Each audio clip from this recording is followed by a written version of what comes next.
हमारी दुनिया में रहस्य तो बहुत हैं, पर कुछ रहस्य ऐसे हैं जो समय के साथ और भी गहरे होते जाते हैं। ऐसा ही एक रहस्य है भगवान जगन्नाथ और उनकी अधूरी मूर्तियों का।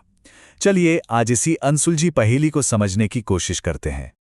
पुरी के मशहूर जगन्नाथ मंदिर के केंद्र में विराजते हैं ये तीन देवता, भगवान जगन्नाथ, उनके बड़े भाई बलभद्र और उनकी बहन सुभद्रा। और पहली ही नज़र में एक बात साफ हो जाती है, इनका रूप बहुत ही अनोखा है और हाँ, कुछ अधूरा सा लगता है। तो सवाल यही उठता है कि आखिर ये मूर्तियां ऐसी अधूरी क्यों हैं?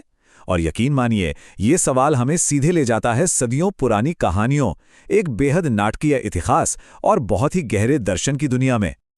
तो इनके इस रूप को समझने के लिए हमें सबसे पहले चलना होगा उस कहानी की तरफ जो इनके बनने की कहानी है। तो देखिए, कहानी कुछ यूं शुरू होती है कि एक बहुत ही भक्त राजा थे, इंद्रद्युम्न। वो भगवान विष्णु की एक दिव्य छवि, जिसे नीलमाधव कहते थे, उसे खोजना चाहते थे। भगवान विष्णु ने उन्हें सपने में दर्शन दिए और कहा कि समुद्र में एक खास लकड़ी का लट्ठा तैरता हुआ मिलेगा। राजा को वो लट्ठा मिल भी गया और फिर खुद भगवान विष्णु एक बूढ़े बढ़ई का रूप धर कर आए और बोले कि मैं इस लट्ठे से मूर्तियां बना दूंगा। पर हाँ, एक शर्त थी कि उन्हें 21 दिनों तक एक बंद कमरे में अकेला छोड़ दिया जाए, कोई भी उन्हें परेशान न करे। और ये कोई मामूली शर्त नहीं थी, शर्त बहुत ही ज्यादा गंभीर थी। एक आकाशवाणी हुई जिसमें साफ साफ चेतावनी दी गई थी कि अगर समय से पहले दरवाजा खोला गया तो उसके अंजाम बहुत भयानक होंगे। लेकिन इंसानी स्वभाव ठहरा। अभी 2 हफ्ते ही बीते थे कि रानी को चिंता होने लगी। कमरे से कोई आवाज नहीं आ रही थी।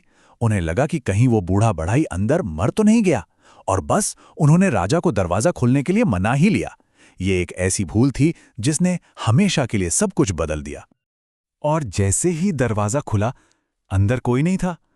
वो दिव्य बढ़ई गायब हो चुके थे और पीछे छोड़ गए थे 3 अधूरी मूर्तियां, जिनके हाथ पैर पूरी तरह से बने ही नहीं थे। और जानते हैं, आज भी उनकी पूजा उसी अधूरे रूप में होती है। लेकिन भगवान जगन्नाथ की कहानी सिर्फ उनके अधूरे रूप तक ही सीमित नहीं है। जितनी रहस्यमयी उनकी मूर्तियां हैं, उतनी ही अविश्वसनीय है इस मंदिर के बचने की कहानी। जरा इस नंबर पर गौर कीजिए, 18। एक दो बार नहीं, बल्कि पूरे 18 बार इतिहास में जगन्नाथ मंदिर पर हमला हुआ, उसे लूटा गया। सोचकर देखिए, किसी भी धार्मिक स्थल के लिए ये संख्या कितनी बड़ी है। और ये हमले कोई 1-2 साल की बात नहीं थी, ये सदियों तक चलता रहा। कभी रक्तबाहु के हमले की वजह से मूर्तियों को 146 साल तक जमीन के नीचे छिपाना पड़ा, तो कभी काला पहाड़ जैसा क्रूर हमलावर आया जिससे मूर्तियों को जलाने की कोशिश की। औरंगजेब ने तो मंदिर को तोड़ने का सीधा हुक्म ही दे दिया था। मतलब हर दौर में मंदिर और भगवान दोनों ही बड़े खतरे में रहे। लेकिन इतनी कोशिशों के बाद भी आस्था को कोई खत्म नहीं कर पाया, और इसका पूरा श्रेय जाता है उन भक्तों के गजब के साहस को। जब भी हमला होता, वो मूर्तियों को सुरक्षित जगहों पर ले जाते थे, कभी चिल्का झील में तो कभी घने जंगलों में। और सबसे जरूरी बात, वो हमेशा ब्रह्म को बचाते थे, जो मूर्तियों की जीवन शक्ति है। एक कहानी तो बिशर मोहंती नाम के संत की है, जिन्होंने उस ब्रह्म को एक मृदंग यानी एक ढोल के अंदर छिपाकर आग से बचाया था। कमाल है ना? बचाने और फिर से नया करने की यही जो भावना है, वो हमें मंदिर की एक बहुत ही गहरी और रहस्यमयी रस्म में देखने को मिलती है। इस रस्म का नाम है नवकलेवर। नवकलेवर का मतलब ही होता है नया शरीर। ये एक ऐसी रस्म है जो हर 8 से 19 साल में एक बार होती है, जिसमें पुरानी लकड़ी की मूर्तियों को बदलकर ठीक वैसी ही नई मूर्तियां स्थापित की जाती हैं। ये बिल्कुल जीवन और पुनर्जन्म के चक्र जैसा है। और ये कोई आसान प्रक्रिया नहीं है, बहुत ही जटिल और पवित्र रस्म है। सबसे पहले वनजाग यात्रा होती है, यानी उन खास पवित्र नीम के पेड़ों की खोज जिनसे मूर्तियां बनेंगी। फिर एक बंद कमरे में मंत्रों के बीच नई मूर्तियों को तराशा जाता है। और फिर आता है सबसे बड़ा, सबसे गुप्त चरण, जीवन शक्ति का ट्रांसफर।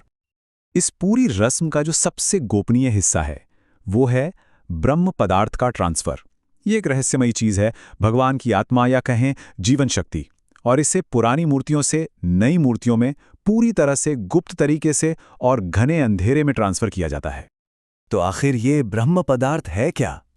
देखिए, मान्यता ये है कि जब भगवान कृष्ण ने अपनी देह त्यागी तो उनका पूरा शरीर तो पंचतत्व में विलीन हो गया, पर उनका हृदय वो धड़कता रहा, वो जला नहीं, और कहा जाता है कि वही शाश्वत हृदय आज भी भगवान जगन्नाथ की मूर्ति के अंदर मौजूद है।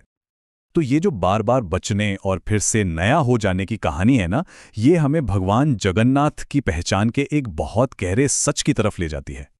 और वो सच ये है कि जगन्नाथ किसी एक परंपरा के देवता नहीं हैं, वो एक महान संगम है। देखिए, उनकी जड़ें सबर आदिवासी परंपराओं से जुड़ी हैं, जिनके वंशज आज भी मंदिर में खास रस्में निभाते हैं। वहीं दुनिया भर में उन्हें भगवान विष्णु और कृष्ण का अवतार माना जाता है। इतना ही नहीं, कुछ विद्वान तो उनमें जैन और बौद्ध धर्म के प्रतीक भी देखते हैं। जैसे कि मशहूर पुरातत्वविद अलेक्जेंडर कनिंघम का मानना था कि जगन्नाथ की मूर्तियों का रूप बौद्ध धर्म के 3 प्रतीकों बुद्ध, धम्म और संघ से मिलता जुलता है। अब हाँ, ये इतिहासकारों के बीच बहस का एक मुद्दा है, लेकिन ये दिखाता है कि जगन्नाथ को समझने के कितने अलग अलग नजरिए हो सकते हैं। तो चलिए, घूम फिरकर हम वापस उसी पहले सवाल पर आते हैं। आखिर ये मूर्तियां अधूरी क्यों हैं? शायद इसका जवाब ये है कि उनका अधूरापन ही उनकी सबसे बड़ी खूबी है। शायद ये इस बात का प्रतीक है कि वो एक ऐसे देवता हैं जो किसी एक परिभाषा में नहीं बन सकते, एक ऐसे भगवान जो हमेशा विकसित हो रहे हैं, जो हर धर्म, हर आस्था को अपने अंदर समा लेते हैं। हो सकता है कि भगवान जगन्नाथ का यही अधूरापन असल में उनकी असली पूर्णता हो।